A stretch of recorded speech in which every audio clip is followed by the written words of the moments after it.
ये कहानी है दैत्य दंभिकासुर और महान राजा विक्रमादित्य की। दंभिकासुर एक ऐसा दैत्य था जो जवान और सुंदर औरतों को अपनी गुफा में उठा ले जाता, उनके साथ खेलता। जब उसका उनसे मन भर जाता तो वो उनकी जीवन लीला समाप्त कर देता। वो जिस भी राज्य में जाता त्राही त्राही मचा देता। कोई भी राजा या अन्य शूरवीर योद्धा उसका कुछ नहीं बिगाड़ पाते, क्योंकि दैत्य दंभिकासुर को देवताओं से वरदान प्राप्त था कि उसे बल से नहीं बल्कि बुद्धि से मारा जा सकता है। जो कोई भी उसे बल से मारने का प्रयास करेगा वो पत्थर का हो जाएगा। दंभिकासुर की मौत का रहस्य छुपा था उसकी 7 गुत्थियों में, यानी उसके 7 सवालों में। पर उसके साथ युद्ध करने वाले किसी भी राजा या शूरवीर को ये रहस्य मालूम नहीं था। इसलिए जब भी कोई उसके पाप कृत्य से दुखी हो उसके पास जाकर उस पर हमला करता तो देवताओं के वरदान स्वरूप वो पत्थर का हो जाता। हर तरफ दंभिकासुर का कहर मचा हुआ था। पत्थर का हो जाने के भय से कोई भी उसे रोकने का प्रयास नहीं करता।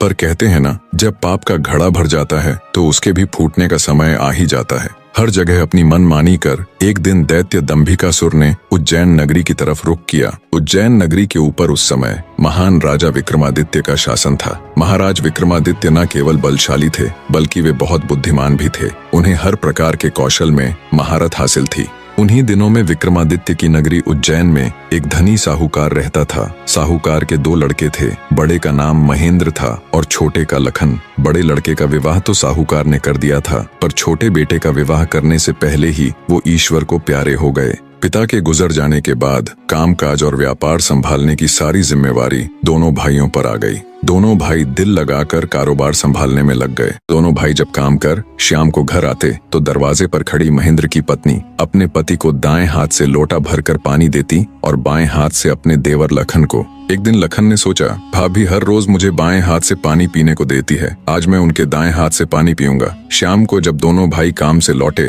तो लखन अपनी भाभी के बाएं हाथ से पानी पीने के लिए अपने खड़े होने के स्थान को बदलकर अपने बड़े भाई महेंद्र की जगह पर खड़ा हो गया और बड़ा भाई महेंद्र उसकी जगह पर खड़ा हो गया। लखन की भाभी जब उनको पानी देने के लिए आई तो उसने एक हाथ को दूसरे हाथ के ऊपर से करते हुए दाएं हाथ का लोटा अपने पति को दे दिया और बाएं हाथ में पकड़ा हुआ लोटा लखन को दे दिया। ये देख, लखन बोला, भाभी आज मैंने भैया के स्थान पर खड़ा होकर सीधे हाथ से दिया हुआ पानी पीना चाहा, परंतु आपने अपने हाथों को बदलते हुए मुझे बाएं हाथ से ही पानी दिया। आप मुझे बताएं, आपने ऐसा क्यों किया?